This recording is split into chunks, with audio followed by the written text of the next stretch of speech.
और महाराष्ट्र के शिवडी विधानसभा सीट, जहां पर मुकाबला काफी जोरों का माना जा रहा है, क्योंकि यहां सीधे सीधे जो लड़ाई है वो राज ठाकरे की पार्टी और उद्धव ठाकरे की पार्टी के बीच में है। लेकिन ये टक्कर कांटे की क्यों है, आप ये रिपोर्ट देखिए।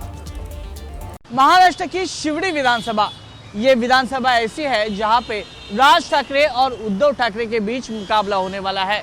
राज ठाकरे से बाला नांदगांवकर इस चुनाव में है, तो दूसरी तरफ उद्धव ठाकरे गुट से अजय चौधरी चुनाव लड़ने जा रहे हैं। ये एक ही विधानसभा ऐसी है जहां पे ठाकरे वर्सेस ठाकरे लड़ाई होते हुए दिखाई देगी। क्या है शिवडी विधानसभा की समीकरण, जानते हैं इस रिपोर्ट के माध्यम से।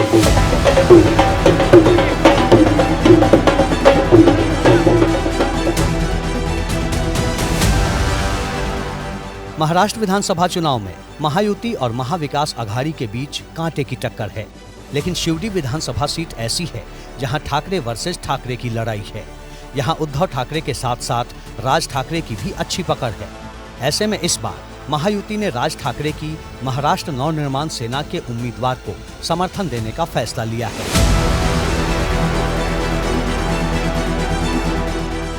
ये हैं शिवडी से MNS उम्मीदवार बाला नांदगांवकर। पूरे दमखम से चुनाव प्रचार में लगे हैं। पैर में चोट है, लिहाजा व्हील चेयर पर बैठकर ही लोगों से मिल रहे हैं। नांदगांवकर का कहना है कि वो शिवडी में विकास के मुद्दे पर चुनाव लड़ रहे हैं। बाला साहब जी ने हमें लड़वाइया बनाया है। हम लड़ाई में लड़ने वाले लोग हैं, तो कोई भी लड़ाई हो उसमें हम लोग कूद जाते हैं और विनर होके निकलते हैं। शिवडी विधानसभा में काफी तादाद में पुराने मजदूर रहते हैं। ये सभी यहाँ की मिल में काम करते थे, जो अब बंद हो चुकी है। मराठी मजदूरों की संख्या शिवडी में ज्यादा है, इसलिए बाला साहेब ठाकरे के जमाने से ही ये ठाकरे परिवार का गढ़ माना जाता है। यहाँ मिलीजुली आबादी है। लालबाग परेल और काला चौकी एरिया में अब चौल की जगह टावर ने ले ली है, इसीलिए अब यहाँ के मराठी लोग मुंबई के बाहर रहने लगे हैं। इसी को चुनावी मुद्दा बनाकर पिछले कई सालों से शिवडी विधानसभा में हार जीत तय हो रही है। शिवसेना उद्धव गुट के अजय चौधरी और MNS उम्मीदवार बाला नांदगांवकर के बीच सीधा मुकाबला होने की वजह से शिवडी हाई प्रोफाइल सीट मानी जा रही है। बीजेपी ने MNS को खुला समर्थन दे दिया है, लेकिन अजय चौधरी का कहना है कि इससे कोई फर्क नहीं पड़ेगा। विचारधारा की लड़ाई है। जो मूल हमारी शिवसेना थी, उन्होंने बाला साहब की विचारधारा ही छोड़ दी। वो हमें दुख है और मैं अजय चौधरी को विरोधक मानता ही नहीं हूँ। या मतदारसंघातला प्रामुख्याने जो विषय आहे, असणाऱ्या रहिवाशांची हक्काची घरं आणि 160 फुटाची घरं आहेत। स्लम मध्ये तर 8 बाय 8च्या खोल्या आहेत। मोठी घरं यांना मिळणं आवश्यक आहे, म्हणून मी सातत्यानं फोकस केला तो गृहनिर्माणावरती केला। कारण आता माननीय उद्धव बाळासाहेब ठाकरे हे मुख्यमंत्री असताना 2020 ते 2022 या संपूर्ण 2 वर्षाच्या कालखंडामध्ये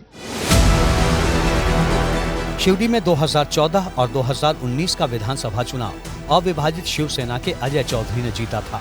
2014 में अजय चौधरी ने MNS के बाला नांदगांवकर को 41,000 वोटों से हराया था। 2019 में अजय चौधरी ने MNS के संतोष नलावडे को 39,000 वोटों से शिकस्त दी। उससे पहले 2009 में शिवडी से बाला नांदगांवकर MNS के टिकट पर चुनाव जीत चुके हैं। शिवडी हुआ, अभी शिवडी के हमारा जो मतदार संघ है वहाँ पे पहले से ही शिवसेना का ही यहाँ पे हक है और शिवसेना ही आएगी। बाला साहेब ठाकरे का जो गट है, उद्धव बाला साहेब ठाकरे, वो ही आएंगे। जाहिर है अजय चौधरी जीत हासिल करके हैट्रिक मारने को तैयार हैं। वहीं बीजेपी और शिंदे का समर्थन पाकर MNS के बाला नांदगांवकर भी जीत दर्ज कर नए सियासी समीकरण को जन्म दे सकते हैं। शिवडी विधानसभा क्षेत्र में दो भाई आपस में झगड़ते हुए दिखाई देंगे, लेकिन उद्धव ठाकरे की मशाल रेल इंजन को रोक पाती है या फिर राज ठाकरे का इंजन आगे चला जाता है, ये देखना दिलचस्प होगा। कैमरा पर्सन विजय देसाई के साथ वैभव परब, ABP न्यूज, मुंबई।